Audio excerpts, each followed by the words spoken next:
I'm Sam Roberts of the New York Times, and welcome to the New York Times Close Up. May 25th marks the one-year anniversary of the death of George Floyd at the hands of Minneapolis cops. The whole country, in fact, the whole world, watched the horrifying video as Officer Derek Chauvin pressed his knee into Floyd's neck for more than 9 minutes, killing him. Chauvin was convicted on murder charges. He and the other officers involved also faced federal civil rights charges. The Floyd killing set off widespread, sometimes violent demonstrations to protest police brutality against people of color. But think about this. In the days around the Chauvin verdict, 13-year-old Adam Toledo was shot and killed by a Chicago cop. 20-year-old Daunte Wright was shot and killed by police in Brooklyn Center, Minnesota. 16-year-old Micaiah Bryant was shot and killed by a cop in Columbus, Ohio. And 42-year-old Andrew Brown was killed by police in Elizabeth City, North Carolina. And of course, that's by no means a comprehensive list. The Floyd killing ramped up demands for changes in policing. The House has passed a policing bill named for Floyd, no action in the Senate yet. So what kind of policing bill, if any, is likely to come out of Congress? And will a nationwide surge in violent crime be a roadblock to the push for reform? We're joined by Mara Gay, a member of the New York Times editorial board, Reid Epstein, a Times Political Correspondent. Reid, bring us up to date on what the measures are in Congress, what the pending legislation is. Well, there's a George Floyd Justice and Policing Act that has, I believe it has passed the House. Like so much other legislation, it is stalled in the Senate. And frankly, doesn't have much prospect of advancing at this point, given Republican opposition. The broad Republican sentiment at this point is to oppose bills like this, or even sort of resolutions that don't have the force of law like this, because former President Trump has really made it part of the party's sort of core mission to back the police no matter what in issues of race and social justice. Mara, can't people be supportive of the police, as most people, I think, would be, because they favor law and order, but also be supportive of racial justice? Say, there's no reason for a disproportionate number of people of color to be killed by the police, and just find some middle ground on this issue, especially when, we pointed out on other programs that we're seeing more and more corporate support for things like Black Lives Matter, for voting rights, for issues like that. Why not see more political support for issues like this? Yeah, of course, Sam. I actually don't think that it's a matter of finding middle ground. I think that we really need to start changing the conversation to rethink policing and what we want police officers to do and what role we want them to play in our society. Everybody wants a safe environment for themselves and others, safe from violence, whether by the police or by criminals. And Black people and others are no different. The issue is, it's my belief that if you have appropriate police reform, which is to say police reform that upholds the laws that we have, but also treats people as citizens, not as criminals, then you'll actually have more accountable police officers. And you can also bring down crime that way without violating people's right to live or their civil rights. To me, the goal is actually one and the same. You want a police force that is accountable to people, that doesn't act in harmful ways, inherently harmful ways to the communities that it serves. I mean, there is a context here historically, though, that's really important, which is that because we live in a country that for years had racist laws, and where racism has been an ongoing issue and is really baked into the DNA, police officers are often used to enforce those laws. And problem officers have rarely been held accountable, which sends a message of impunity. So if you're able to hold problem officers accountable, to attract officers who are there to help rather than harm, and to hold up as an example what good policing is, that is respectful for everybody, I think that's the way forward. It's really not an either or situation. Reid, other than marching to the former president's tune and perhaps being afraid of bucking Donald Trump, how do the Republicans justify not moving at all or not offering any alternative when it comes to police reform, if you want to cast it that way, or changes in policing, if you want to be more neutral about it?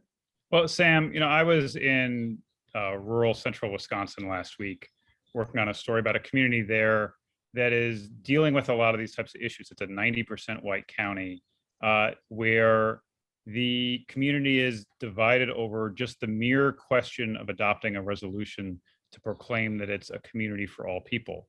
And what I found when I was there was people who are on the conservative side of this, the anti-reform side, or even anti-acknowledgement side, deny the premise that there is any sort of systemic racism in their community or the country at all. And so if you can't get past that point, and if you're unable to merely acknowledge much of what Mara just said, it's really difficult to get from point A to point B on any sort of specifics of police reform. When we come from New York, as most of us do, or work in New York, it's sort of hard to imagine opposition to a resolution like that. I mean, what do they say? We're only for some people, or this is such a truism, so obvious that it's superfluous for us to pass this? Or what is the opposition viewpoint on that? And what I heard from a lot of people, both when I spoke with them and at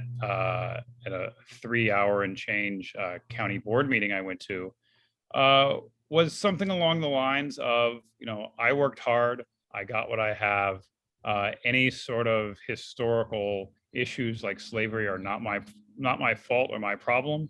And anybody who wants to make it in, whether it's Wisconsin or in the country, anyone who works hard enough, they can make it. And people shouldn't worry about systemic or historical inequities. One person I saw who I talked to on his farm who opposed this measure, went so far as saying if someone says something racist to you, it's your responsibility to educate them and be calm about it, not the person sort of responsible for the slight or the racist behavior. And that's really a position that is not uncommon in a lot of America, particularly a lot of conservative America. And once you understand that that's where a lot of these people are coming from, it's a lot easier to understand and recognize why they're opposed to any sort of police reform, and why, like Mara said, there's not much prospect of a middle ground here between the position of there's no racism at all and police reform. Mara, we've come a long way from a year ago when we were talking almost entirely about Black Lives Matter, and this point where crime seems to be going up as much as we can tell statistically. We're seeing a little bit of an increase in places like New York, although it's probably still early to tell. How much of a backlash is that going to produce to issues like police reform, issues like making bail easier, defunding, if you will, the police, closing Rikers Island, and proposals like that? Are we going to see it becoming more difficult to do things like that, or are people going to put that aside? The conversation is no doubt going to be politically fraught. I think particularly in New York, which is actually extremely regressive traditionally on issues of policing and law enforcement. We've had for generations now a fiercely powerful law enforcement lobby. Now, that law enforcement lobby lost a whole lot of power when the state Senate flipped entirely into Democratic hands several years ago. But the Republicans in New York will use rising crime as an issue, but Democrats are talking about it too. I mean, you see it in the mayoral race as well. The key here is to not lose ground on reform, and to make clear that there is a way actually to reform the police department to make it more effective, both at fighting crime and preventing crime, and also at protecting people's civil liberties. Those goals are not in opposition. They are actually one and the same. And it's not just a message. I mean, I think the research actually bears that out. And, we pretend in this country like this is an intractable problem. The Kerner report showed the way forward. We just chose not to take it. There are countries in Western Europe that do this quite well, and we could learn a lot from them. But this isn't an intractable problem. It's a political and moral crisis, not one where we don't know how to fix this. The Kerner report was a long time ago, and we still haven't done much to follow it up. Reid, what about things that the Biden administration could do on its own? If Congress, particularly the Senate, is recalcitrant, what about the Biden Justice Department, the Civil Rights Division? What about gun control that the administration can do unilaterally? How much leeway, how much discretion does the executive branch have on these issues? I would add one thing before I answer that. There were local elections in Pennsylvania this week, and the Philadelphia district attorney, a man named Larry Krasner, who has run on been a very progressive DA and prosecutor in Philadelphia, faced a challenge from someone who ran as a tough on crime candidate. And Krasner won in a runaway by a larger margin than he won his last race in. And so that's sort of the first test of sort of whether there's any backlash for any of this during the Biden era came this week. And we saw that at least in Philadelphia, there wasn't. The Biden administration has done a handful of executive orders on gun control. They're trying to ban or at least register so-called ghost guns, which are guns people make home from parts.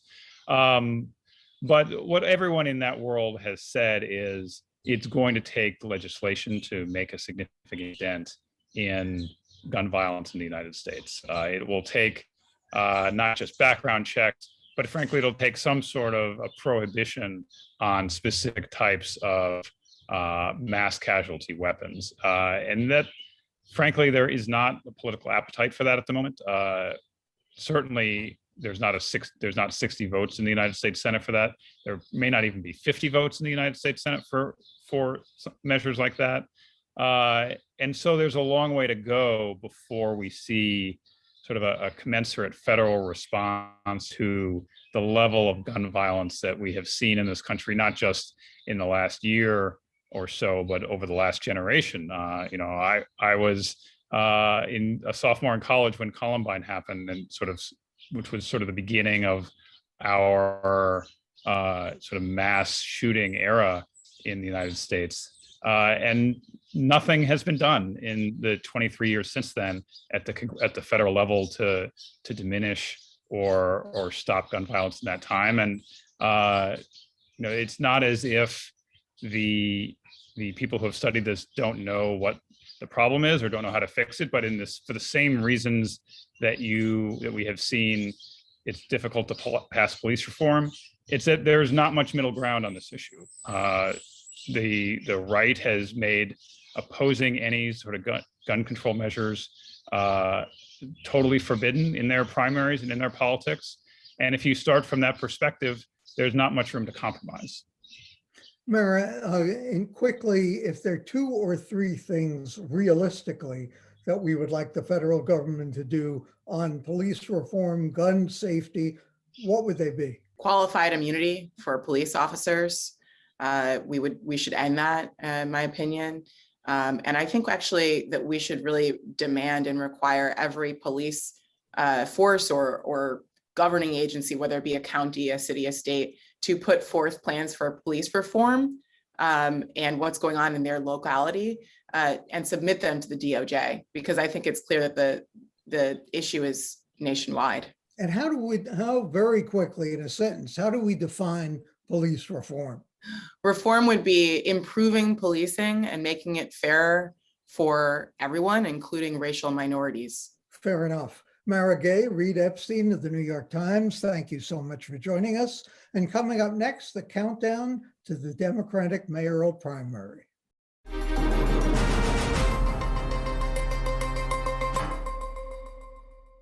About a month to go before the Democratic mayoral primary, lots of developments in the past week or so. New York Times endorsed former Sanitation Commissioner Kathryn Garcia. Representative Grace Ming, the highest ranking Asian American official in New York, endorsed Andrew Yang. Representative Hakeem Jeffries, the highest ranking Black official in the city, backed Maya Wiley. Scott Stringer, still dealing with sexual misconduct charges, which he denies, but which cost him some key endorsements. A new poll from Pix 11 and Emerson College has Eric Adams with about a 2-point lead over Yang and Stringer. For all the candidates slugged it out in a virtual debate. It focused on a wide range of issues, including government experience, the economy, and education. But a surge in violent crime, the mayhem of shootings in Times Square, attacks in the subway system have put policing on the front burner in the race. Will crime be a deciding factor for many voters? Will it tilt the race to a candidate who comes across as tough on that issue? We're joined by Jeff Mays, a Metro political reporter for the New York Times. Jeff, how big of an issue is that becoming in the race, and who would appear to be the toughest on crime? And is crime really cutting as a big difference among the candidates? Yeah, I think what we've seen in the past few weeks, there was a shooting of some tourists in Times Square. Shootings have been on the rise. Homicides are on the rise. So it has definitely become an issue among the candidates. They've all talked about the ways in which they would help to reduce the crime rate. But of course, what we're seeing is this sort of tension with this idea that was floating around earlier about defunding the police, what it would look like to revamp how our city is policed. And so you have someone like Eric Adams, who's a former police officer, who formed an organization to try to hold police accountable for their misdeeds. He's really made that a strong focus of his campaign in these past few weeks. In fact, yesterday he was in the subways talking about how there needed to be more police in the subways to keep people safe. And so what he has said is that, given his background as a police officer and fighting against racial injustice, is he understands how to sort of thread that needle where you're adding police, but at the same time making sure that people's civil rights aren't being violated. That's been sort of the debate right now. How do you keep the city safe, but how do you also make sure people's civil rights are not violated by police? Jeff, when you're looking to reconcile both those issues, certainly on paper, a Black former cop looks like the perfect antidote. But when you look at all of the candidates, is there any major difference in how they would approach the issue of crime, how they would deal with it? Absolutely. I mean, there's such diversity among the candidates. You have someone like Diane Morales, who's former nonprofit executive. She said that she would cut the police budget in half, take $3 billion out of the police budget and funnel it into social services, education, other things that would reduce the need for policing. And certainly she's the most far left in this race. And then you've had other people like Sean Donovan, who's trying to reach a happy medium. He's a former federal housing secretary running for mayor. What he said is, in his first 4 years, he would take $3 billion, not just from the police department budget, but also from the corrections budget. And he would funnel that money into underserved neighborhoods. And then you have candidates like Ray McGuire, who is a former Citibank executive. He, again, is very staunchly opposed to the idea of defunding the police. But as a Black man, he's talked about his own interactions with police and how unfair that they've been. So his idea is that, the mayor has to be the one to hold police more accountable. So there's really a range of different ideas on how to deal with this. It's just unclear how the electorate is going to respond to that issue because, there's been so much attention on the shootings, issues in the subway and other crime. And of course, we have a month or so to go before the primary, so who knows what else will come up. Do we have any sense as to what is likely to be a pivotal factor in this race? There seem to be so many variables, obviously turnout, ranked choice, whatever coalitions may develop, the union support, television becoming more and more of a factor, whether all those ads will cancel each other out, the war chest that the candidates have that they're now likely to pour into the campaign. Any idea which of those is going to become predominant? You know, there are just so many factors as you just named. And at this point, you know, about a month out, it really just feels like kind of a wide open race. You know, Andrew Yang had been holding on to the lead according to the sort of limited polling that we have, but we've recently seen Eric Adams, you know, zoom past him in some of those polls. At the same time, we've seen an unprecedented flooding of money into this race from outside super PACs. And this is really the first time that's happened in a New York City mayor's race, where you have super PACs dedicated to individual candidates that are out flooding with money. So some of them have raised upwards of $7 million. And so that's affecting the race. You're seeing a flood of advertising now. I expect that to continue in the last weeks as these candidates try to make their push, define themselves, and also define who their opponent is in these last few weeks. Where's that outside money coming from and who is it going to? Various different groups. You know, you have Sean Donovan, whose father is the biggest donor to his super PAC. I think he's given a total of $6.8 million, I believe. That's actually more than the public matching funds threshold, which is $6.5 million. And Mr. Donovan is receiving public matching funds. So there have been some issues raised there about whether that violates the spirit of the law. You have other PACs, you know, Ray McGuire has plenty of business folks, Wall Street people who are donating to his PAC. Scott Stringer has the support of the United Federation of Teachers.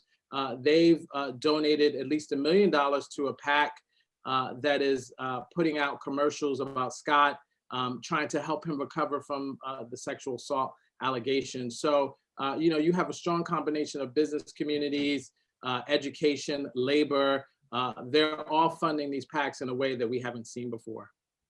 Do we have any sense as to what people are looking for? I mean, whether it's a woman, an outsider, a person of color, somebody with government administrative experience.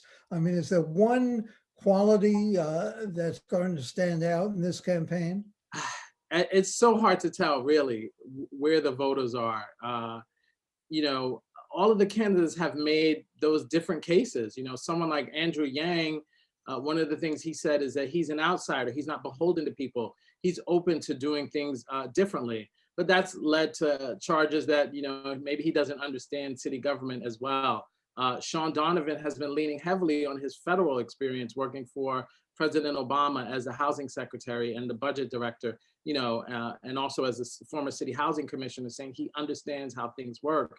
And then you have someone like Amaya Wiley, who worked for Mayor de Blasio, but has distanced herself from him, talking about being a Black woman and how that affects how she would govern the city, that she understands how Black women have been affected by this pandemic in myriad ways, and take that into account to how she governed. So, you know, they are all making these sort of different cases. It's just unclear at this point how the voters are going to react to those different arguments from the candidates. There are debates coming up. There'll be other events that we know are scheduled. And also, for the first time in this campaign, the candidates are going to be, if you will, unmasked. There's obviously going to be more retail, spontaneous campaigning as the pandemic becomes a little winding down. What are we likely to see as a result of that? Well, you know, already the candidates are out much more in the public, you know, doing that sort of retail politics. You know, the sort of things that you traditionally see in a mayor's race, standing at subway stops, talking to voters, door knocking, holding more events in person. So a lot of the candidates are out doing that. I think combined with that, you're going to see this flood of advertising, which is going to give voters a lot to think about, you know, mail, There's a lot of money out there. You know, Eric Adams and Scott Stringer have pretty much maxed out the amount of money that they can raise in the public matching campaign. So they all have money. Combine that with the super PACs. And then I think the debates, you know, the first debate sponsored by the Campaign Finance Board was really a lively affair. It gave the candidates a chance to sort of stake out positions. A lot of people thought that Maya Wiley had a really good showing, that she was really sharp, you know, and, you know, some others thought Eric Adams was really cool, calm, collected, really presented himself as a front runner. So I think in the next few weeks, voters are just going to have a ton of different data coming at them, you know, different examples, and, you know, they're going to meet the candidates up close. And, you know, I expect this just last month to really be really crucial, really frenetic, and helping to decide who the next mayor, likely mayor of New York City will be. Jeff Mays, Metro political reporter for the New York Times. Thank you so much for joining us. And for the New York Times and CUNY TV, I'm Sam Roberts.